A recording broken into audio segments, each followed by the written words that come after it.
This is Ruben Lowing. It's Friday morning here in McAllen, Texas.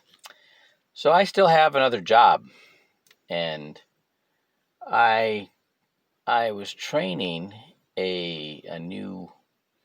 He was an outturn, so he's been working construction, and he's worked in the onion fields, and he decided he wanted to have a you know something that wasn't so hard on his body, and he is finishing up his associates in business, and he needs to do 80 hours in an outturnship, and he's got some issues that are going to keep him from coming on board with WFG. So I need somebody that's bilingual in for my other business, and so we had a pretty good morning, taking him down to all these warehouses that I haven't been able to do business with because I'm not bilingual, and we had a good morning, and he wants to know more about sales. And I'm like, okay, well, I come in with who I am, right? So, as a boxer, I had 17 sparring partners, either won a world title or fought for the world title, and 4 of them I either knocked out or knocked down sparring. I was a Navy SEAL, been to war, been shot at. I've done some things in boxing promotions that nobody else has ever done. So I know who I am. But on top of that, the products, the chemicals that I sell to these produce warehouses, I know for 4.5 years are the best. Okay, so those two things, me and what we have, I'm got total confidence in that comes across. All right, so with what we have with World Financial Group and who we are, hey, guess what? You got me. I got me, right? And which that confidence or that gives me authority, and I take it, right? And the next thing is what we have to offer, and with our, when you know the history of Aegon was actually the company that financed U.S. Steel at the turn of the last century. When Carnegie Steel merged with this group of steel distributors that did everything from shipbuilding and railroads and railroad cars and trains and barbed wire and telegraph and everything that was coming to be with steel, they merged, and the financial backer to that was Aegon. They financed our country, when we were still an emerging market. And then Transamerica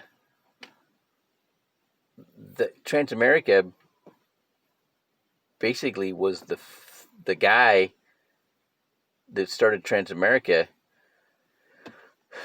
was the guy that financed the rebuilding of San Francisco after the earthquake, and then the Golden Gate Bridge, and then also that was part of Bank of America. And because of some monopoly legislation, they had to break it off. And so Transamerica's been around and, has a great history, okay? But we're not just, we don't just have Transamerica. We have Pacific Life. Do you know how they found out Magic Johnson had HIV? He was getting his meds for his Pacific Life VUL.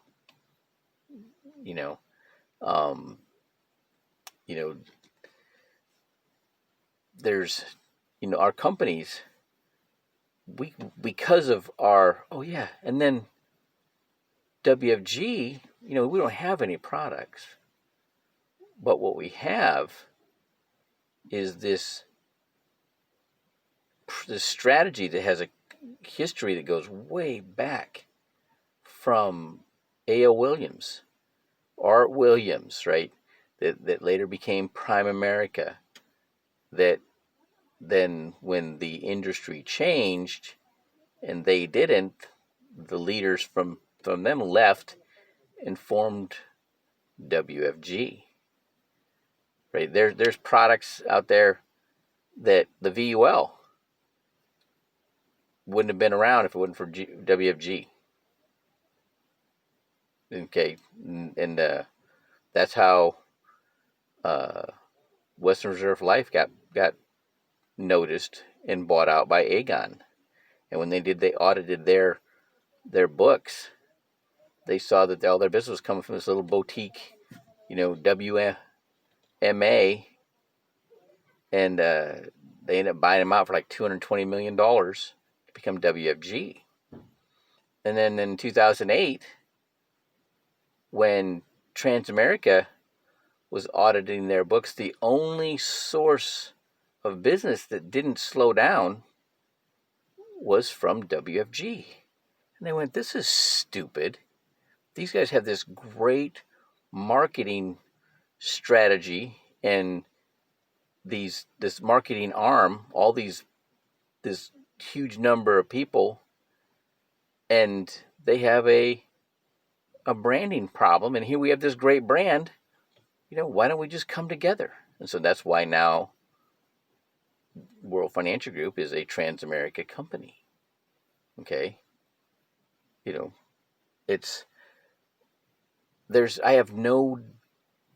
I have no, not even an inkling. Here's what challenged me for a while, because I came from the blue team. Everything was VUL, all right? And then I ran into Bernadette Kim, and I'd heard about Bernadette, all right? And when I was on the blue team on the West Coast, and I was very excited to be part of her team. But the VUL versus the IUL, I was like, I don't know, right? But then I found this graph. I was just looking up, see what I could find, the differences between the universal life and the variable universal life. And I found this graph from 2000 to 2012. If you had had a VUL where you're up and down in the market between 2000 and 2012, your net ROI would have been 0.43%. Because of the floor, and the floor was only 0%, it was a 0% floor at the time. But because of the floor, so what you don't lose in the market is a gain, right?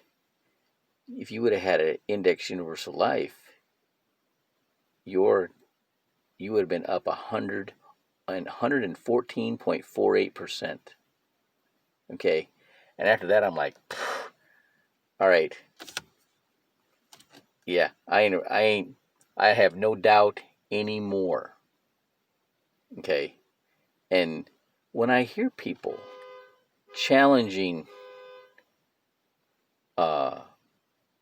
the integrity of our business, it strokes my fur backwards. It upsets me, but they don't know.